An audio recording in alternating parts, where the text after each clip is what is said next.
I'm Mark Steber, Chief Tax Information Officer at Jackson Hewitt, and a personal favorite topic of mine is talking about cryptocurrency investments and how they impact tax returns.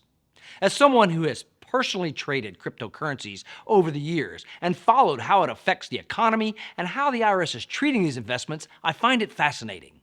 Today we're going to cover what cryptocurrencies are, how these investments should be treated on your tax return, if they're even taxed, and how they are reported. And finally, my top mistakes, myths, and misinformation on crypto and taxes. First things first, does crypto count as income? Should cryptocurrencies be reported on a tax return? Mostly yes, but sometimes no.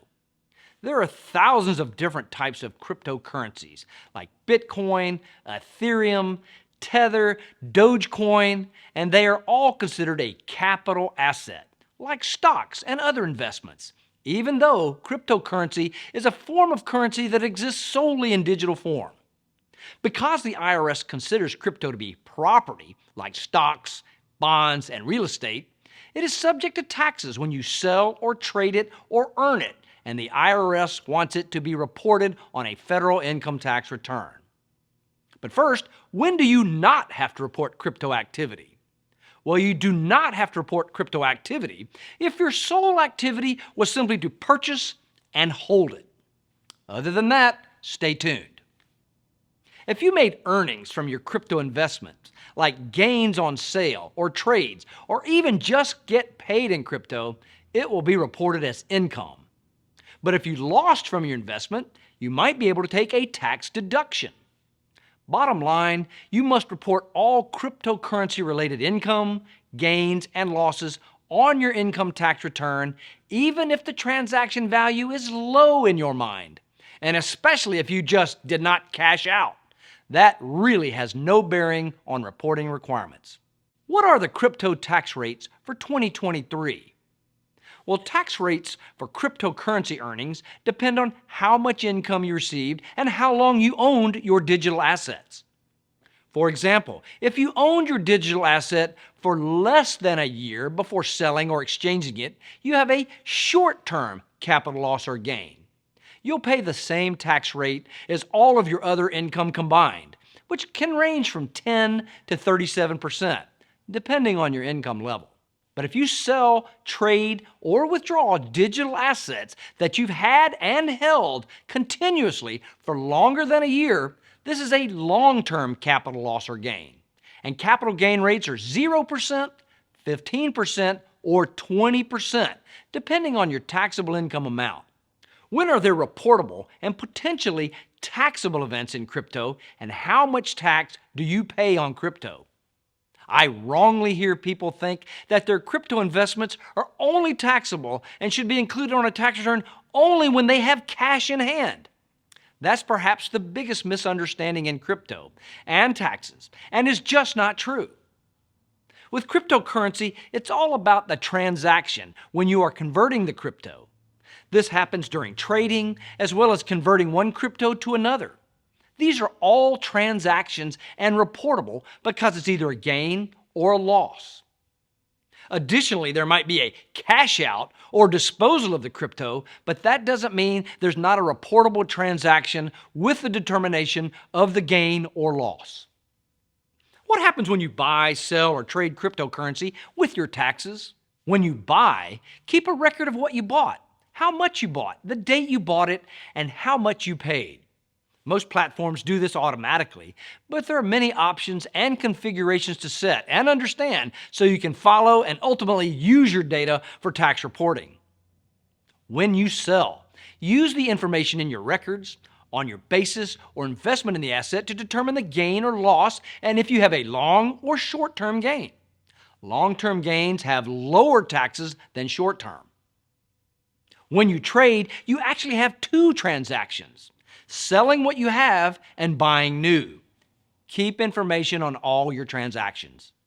What happens with your taxes when you mine or stake or receive crypto as income? Well, when you're mining, anything you find is business income and taxed the same. When you're staking, the value of your stakes are taxable upon receipt. When you sell, the basis is the value when you received the stakes. The sale is a capital gain or loss transaction. When you've received digital assets as income, the value when it was sent to you is your income. When can I write off crypto losses? Great question. Realized losses can be used to offset your taxable investments and profits, and in some cases, even offset regular income. Calculating your losses and gains isn't difficult. It's generally the difference in the price you paid for the cryptocurrency and what you sold it for. Where do I actually report crypto transactions on my tax return? As we discussed, the IRS treats cryptocurrencies as property, so you'll report these transactions using the Form 1040 Schedule D, Line 7 for capital gains and losses. And lastly, you would file a Form 8949 with your Schedule D when you need to report additional information for the sale or exchange of your crypto. If you earned income as a contractor and received payment in digital assets, then you'll report using your Schedule C. If your profit was $400 or more, you'll need to use Schedule SE and pay self-employment tax in addition to income tax. If you received assets as rewards and you are not considered self-employed, then you can report this income on Schedule 1. In summary, there are many ways to get virtual currency assets, from simply purchasing, to earning for services, to trading. Each can have a different tax reporting obligation and tax impact. In all seriousness, this can be a very tricky thing, knowing which tax form to use to report your crypto investments, and it's best to work with a tax pro. How do I keep records of my digital assets? Well, it's so important to keep good records of your finances, not just for tax purposes, but for every aspect of your life. There are a variety of ways to keep records, but do what's best for you, and do it for all areas of your financial planning and record keeping. Don't try to keep some records digitally and others in paper. Things can get lost or forgotten. Have one system and stick with it, and keep up with regularly updating the records. And many of the crypto platforms have the ability to keep data within their system, so it shouldn't be that hard to keep on top of. The world of cryptocurrencies is really fun and interesting, and potentially very profitable, but also risky. And there are changes coming, so be sure to watch out how that will impact your taxes. Changes can include the new Form 1099-DA, used to report all digital asset transactions. But there's so much unknown about the future taxation of cryptocurrencies. I just recommend not pushing it aside and leaving it off your tax return, as the IRS is more competent than you might otherwise think, and failure to report income is not only risky, but also can be expensive.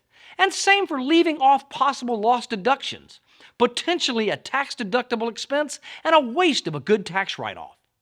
Still have questions about how your crypto investments will impact your tax return? Well, schedule an appointment to talk with a tax expert today on jacksonhewitt.com. And tell me in the comments, which trading platform do you always recommend to friends and family? And if you found this video helpful, please give it a thumbs up. Subscribe to our channel for more valuable information and hit that notification bell to stay updated on all things taxes.